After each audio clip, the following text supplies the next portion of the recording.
Selamat pagi anak-anak. Hari ini kita akan belajar muatan budaya Melayu Riau dengan materi hutan tanah. Pada pertemuan sebelumnya kita telah belajar mengenai perbedaan hutan dan rimba, pengertian tanah adat, dan juga pengertian tanah dan padang.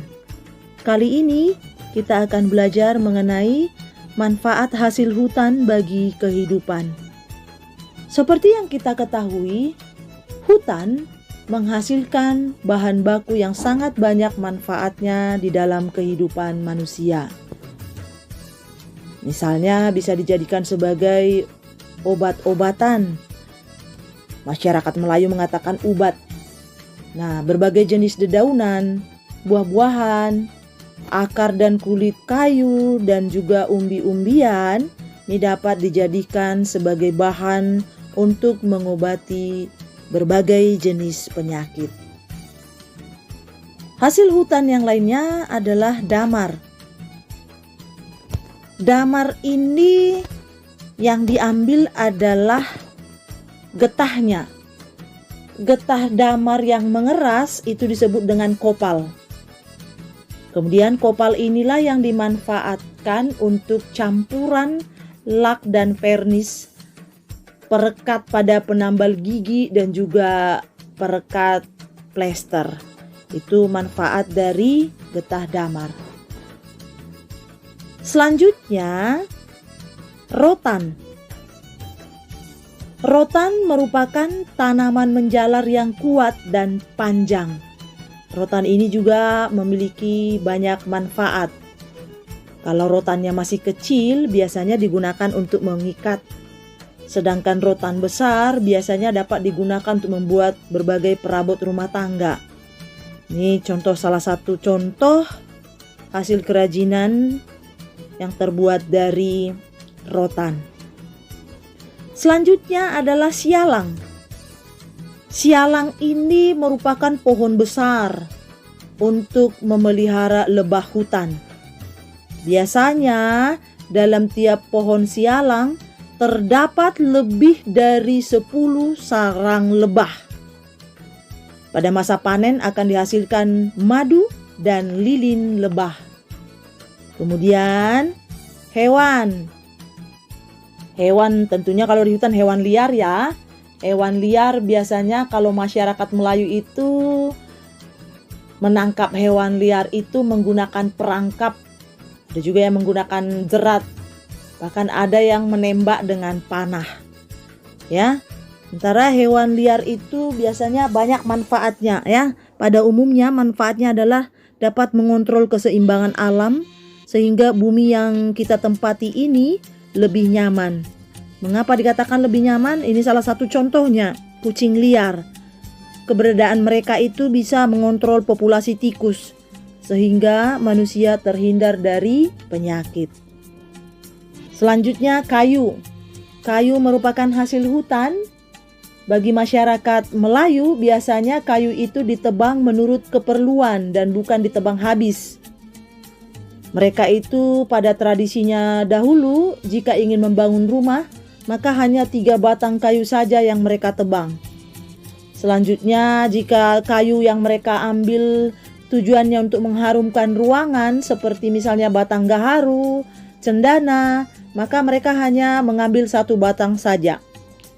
Selanjutnya, jika kayu itu mereka gunakan sebagai kayu api, biasanya mereka ambil dari kayu yang tumbang sendiri. Nah, itu dia untuk tradisi Melayu ya. Selanjutnya, banyak juga manfaat dari kayu. Kayu ini bisa digunakan untuk berbagai keperluan, mulai dari memasak, membuat perabot, bahan bangunan, dan masih banyak lagi ya. Berikutnya adalah pembahasan mengenai tanah. Bagi masyarakat Melayu, tanah biasanya digarap khusus sesuai keperluan. Tanah itu biasanya mereka garap bisa dijadikan untuk tempat mendirikan sebuah rumah. Bidang tanah dengan ukuran sekitar 30 kali 20 meter ini cukup untuk membangun rumah dan menanam beberapa batang tanaman buah di sekitar rumah. Selanjutnya, tanah juga mereka garap untuk dijadikan sebagai kebun.